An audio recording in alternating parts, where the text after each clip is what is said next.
po na magpuri sa ating Panginoon. Amen. We love to worship the Lord in spirit and in truth. Amen. A blessed day, a blessed afternoon to each and everyone. The grace and the peace of our Lord Jesus Christ be upon us all. Amen. And kanina lang po, I was reminded because our theme is Maranatha.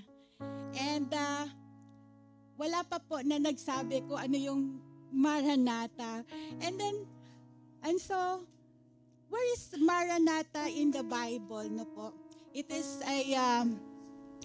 an Aramaic expression or phrase. And ang una po nagsabi nito ay si Paul. It is in 1 Corinthians chapter 16, verse 22. No po? Ano po ang sabi doon? I, Paul, write this greeting in my own hand. If anyone does not love the Lord, let that person be cursed.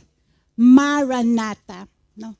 And Maranatha means, come, Lord Jesus. At ito po yung dinideclare ng ating kapatid kanina, come, Lord Jesus. Sabi ko nga, is anyone among us who can boldly declare that, come, Lord Jesus? Because, this verse in 1 Corinthians, when Paul said that, come, Lord, we can see the readiness of Paul that, Lord, you can come. Amen. That he is awaiting for the glorious return of the Lord Jesus Christ.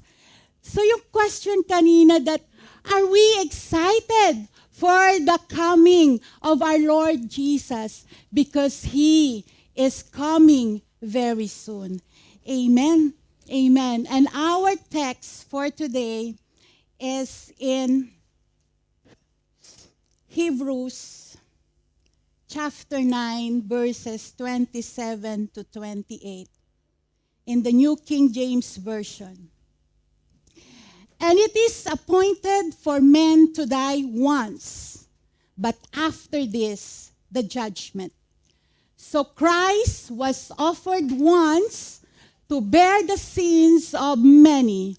To those who eagerly wait for him, he will appear a second time, apart from sin, for salvation. Amen. And in Tagalog po,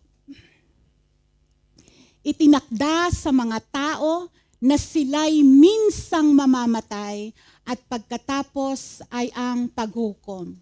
Gayon din naman, si Kristo'y minsang inihandog upang pawiin ang mga kasalanan ng mga tao.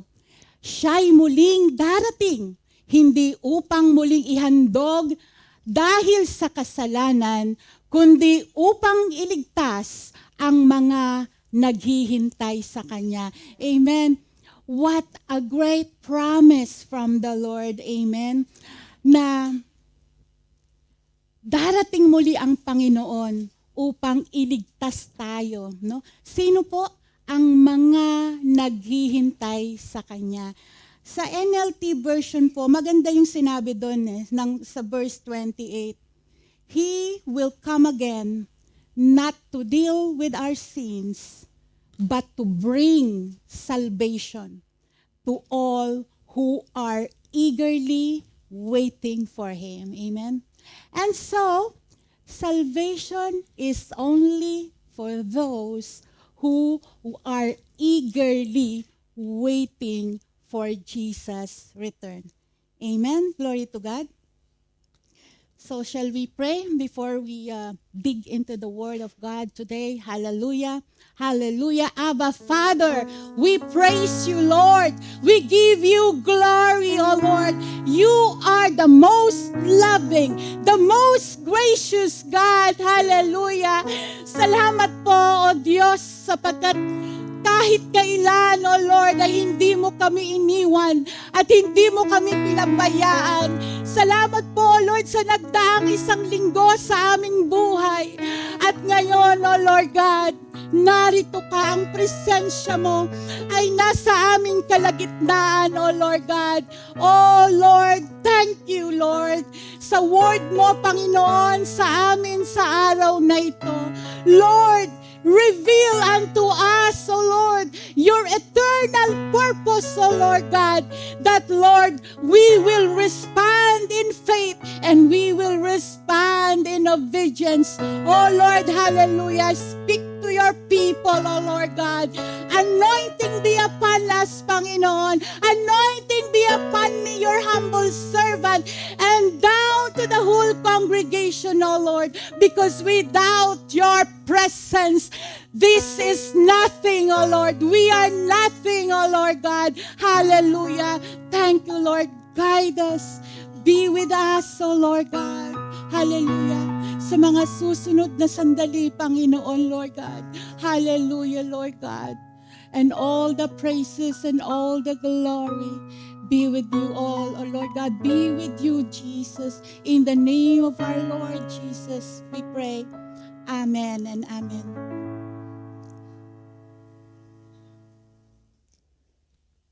Hallelujah. So let us be real.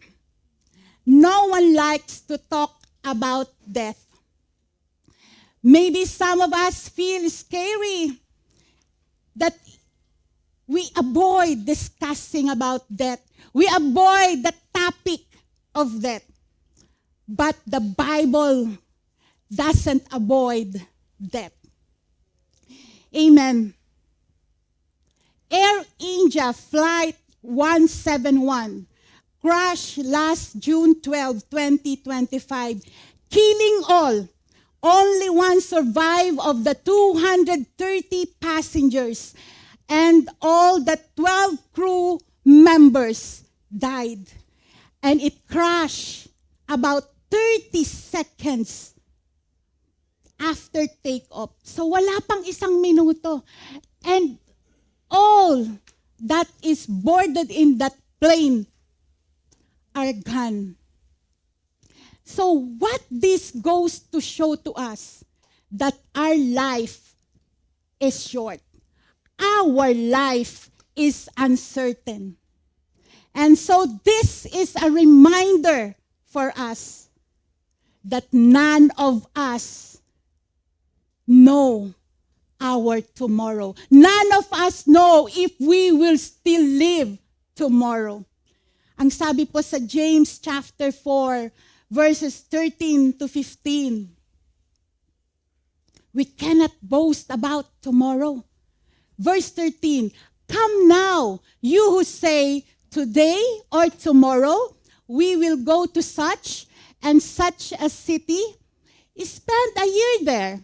Buy and sell. Aba, noon pala meron ng ganito, no? Buy and sell and make a profit. In verse 14, whereas you do not know what will happen tomorrow. For what is your life? Tinanong dito, for what is your life? It is even a vapor that appears for a little time and then vanishes away. Instead, you ought to say, if the Lord wills, if the Lord permits, we shall live and do this or that. Meaning to say, we are not in control of our time. Only God knows. Amen? So since our life is short and death is certain, sinabi dito sa ating main text in Hebrews chapter 9, verses 27 to 28, that after death comes judgment. Amen? Isinulat ito hindi upang tayo ay matakot, kundi upang tayo ay maging handa. Amen? Kasi yung mga namatay doon sa plane crash, do you think they are ready to face Jesus? Amen? So this is a divine reminder to us that we will die. We will all die. And then comes the judgment. And we cannot afford to ignore eternity. Eternity is our life after this. Life after that. We cannot ignore it because our soul is valuable. Amen? Why our soul is valuable? Even Jesus died for your soul. Amen? Amen? And so, the powerful truth in this verse is that, number one, the certainty of death.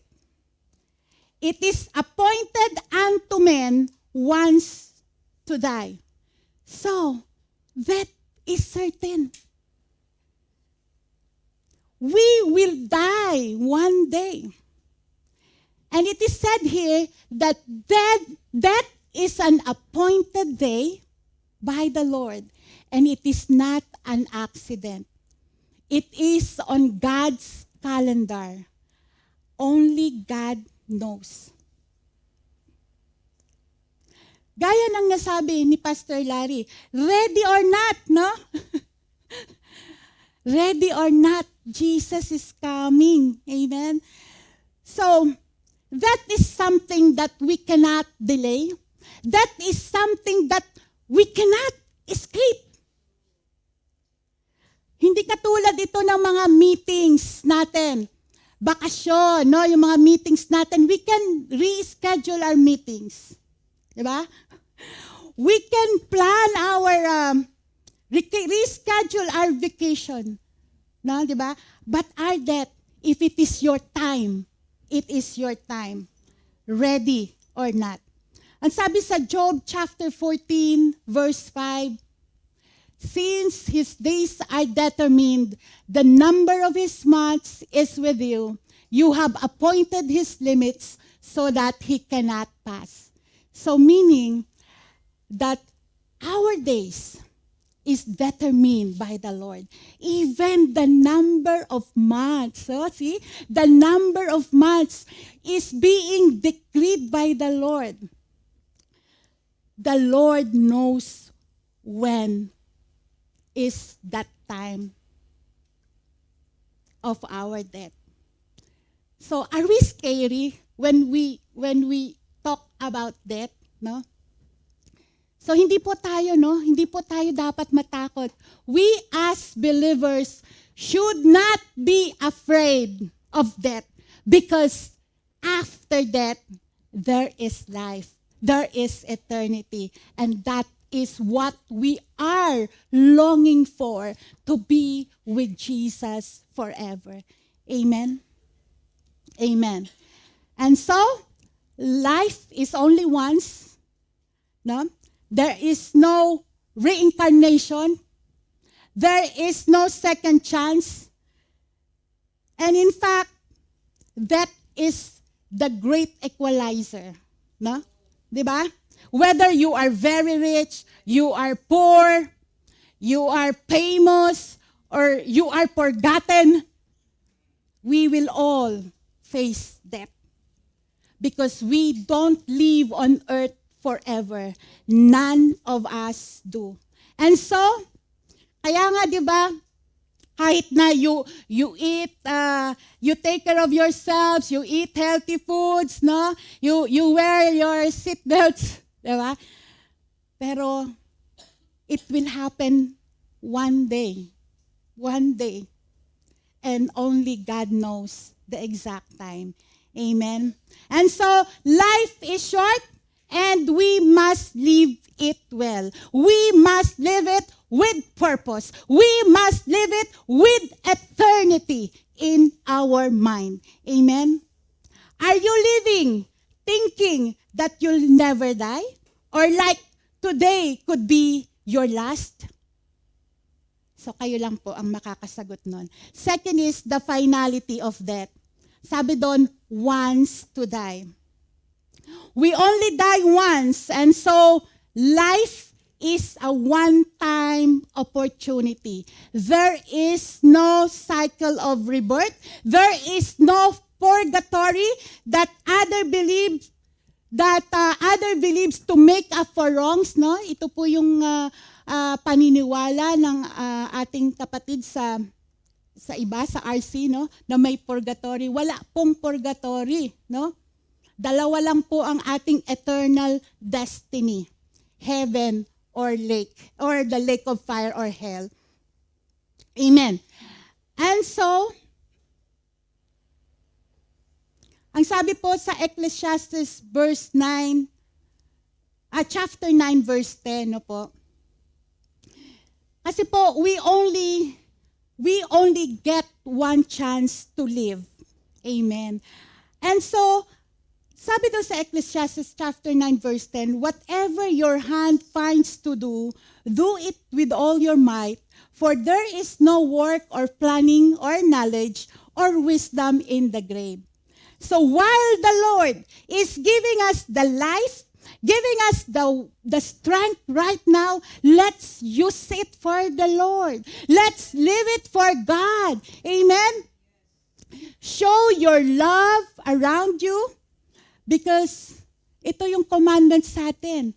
Love God, then first love your neighbor. No, make use, even though our life will be short, make use of your life to live for God, to love God, and to love your neighbors. Amen. And so, choose Christ now and not later. Because where you spend eternity, it depends on what you do with Jesus in this life. You only live once, so choose Jesus before it's too late. Amen. And the third point is the reality of judgment. Sabi po doon, after this, the judgment. Amen. So after that comes judgment, not sleep, but accountability before a holy God, wherein we will give an account of every thought, every word and deed that we have done on this earth. Amen? In 2 Corinthians chapter 5, verse 10, for we must all appear before the judgment seat of Christ. And this is the good news. For the believer, it is the judgment seat of Christ. Amen? How is it, di ba? That our Lord will give us rewards. Amen? Amen? Di po ba sabi dun sa Revelations chapter 22, verse 12, look, I am coming soon. My reward is with me, and I will give to each person according to what they have done. Amen. So napaka-importante po kung ano talaga yung ating, paano natin ginugol ang ating buhay sa mundong ito. Amen. But for the unbeliever, ano yung judgment sa kanila? It is the great white throne judgment, or condemnation.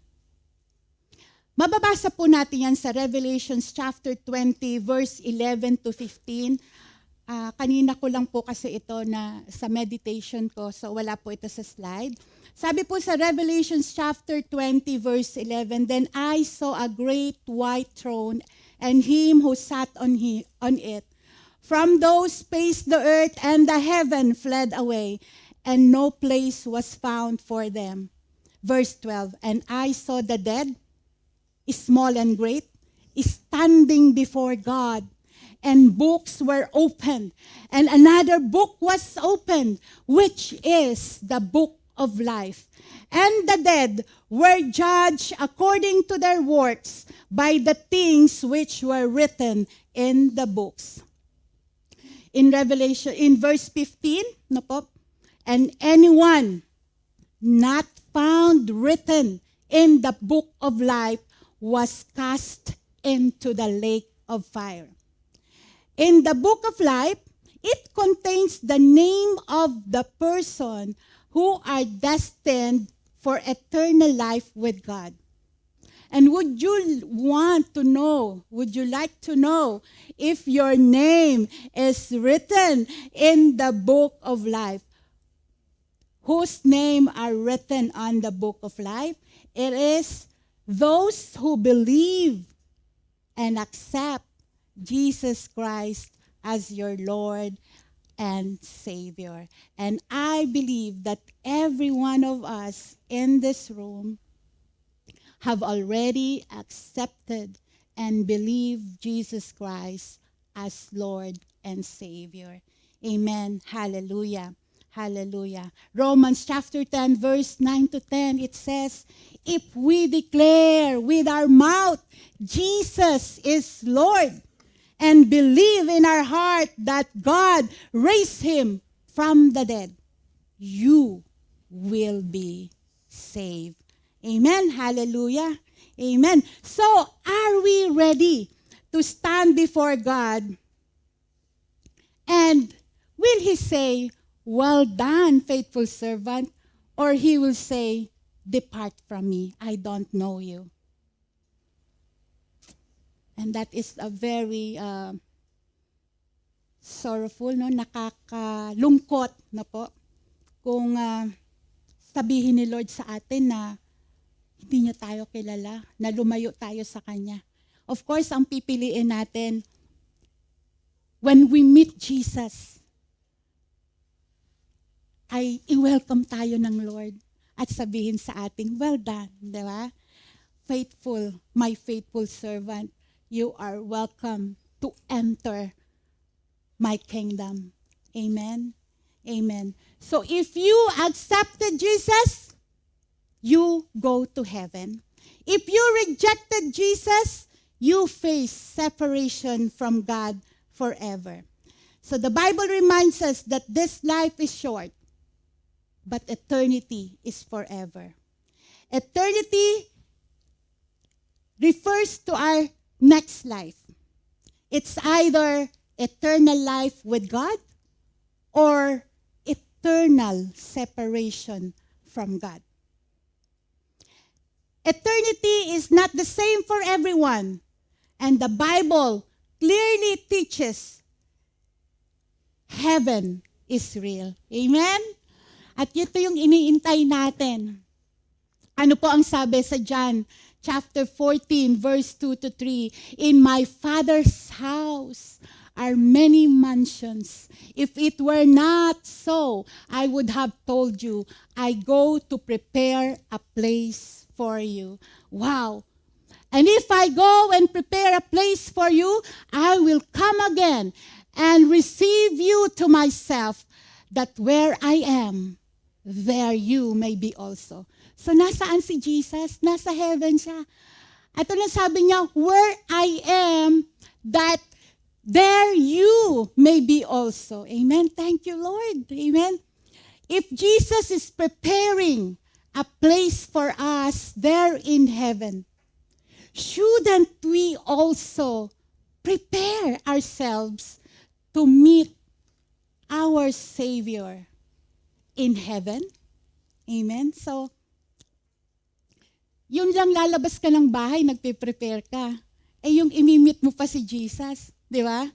We need to prepare, mga kapatid. Amen? In Philippians chapter 3, verse 20 to 21. But we are citizens of heaven, where the Lord Jesus Christ lives. Amen? We are not a citizen of this world. This is just a temporary, no? We are just transient here, mga kapatid. We are just passers of this world. But our citizenship is in heaven, where the Lord Jesus Christ lives. Amen. And we are eagerly waiting for Him to return as our Savior. He will take our weak, mortal bodies and changed them into glorious bodies like his own, using the same power with which he will bring everything under his control. And the second destiny is hell. Hell is also real. It is in Matthew chapter 25, verse 46. And this will go away into everlasting punishment, but the righteous into eternal life. Amen. So yan po yung ating pinagsusumikapan, no?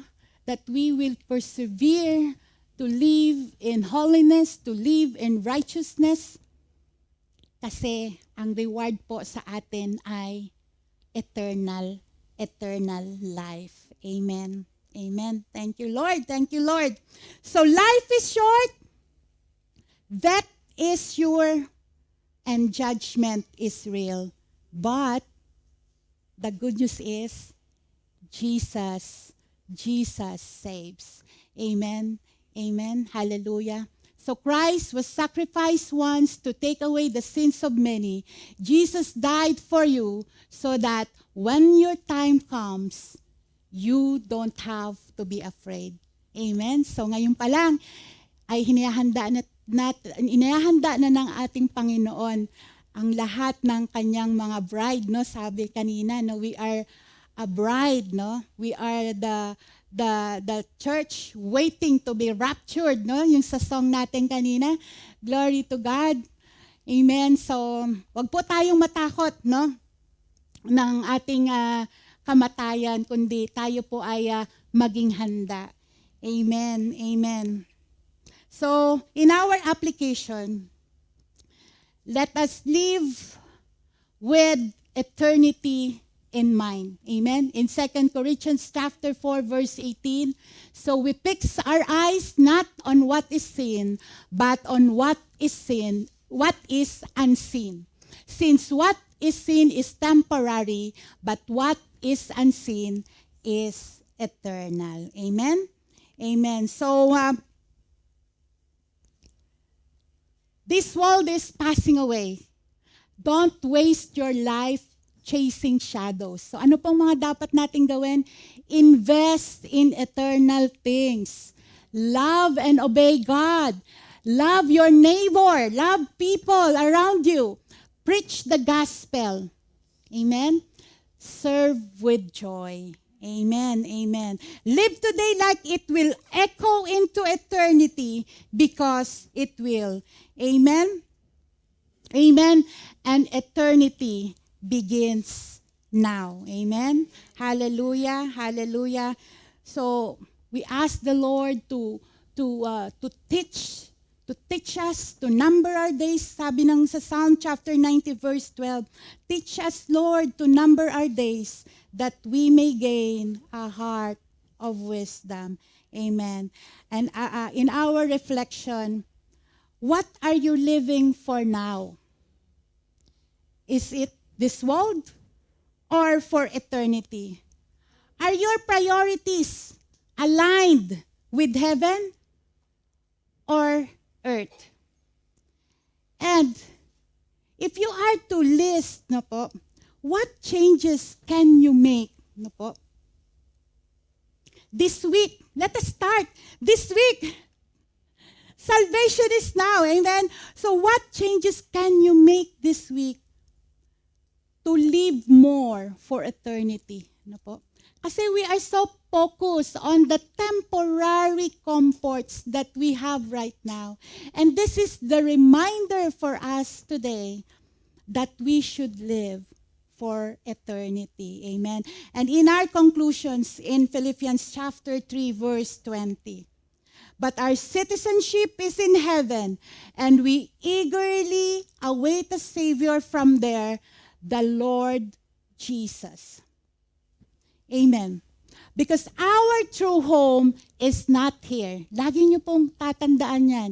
Our true home is not here. It is in heaven. Amen. Heaven is our home. Amen. So, if you are spending so much time sleepwalking spiritually, living that this is forever, di ba? My dear beloved people of God, this is not forever. We don't have forever. But Jesus could come any moment. And are we ready? Amen. Amen. So don't waste your life on things that won't matter in eternity. Amen. So decide today, I will live for Jesus. I will live for eternity. And that is the title of the sermon today. I'm living for eternity. I'm living for an eternity. Amen. Amen. Amen. We, the believers of Jesus Christ, are just passing through this world. Our eternal home is with Christ. Amen. So shall we all rise? Amen.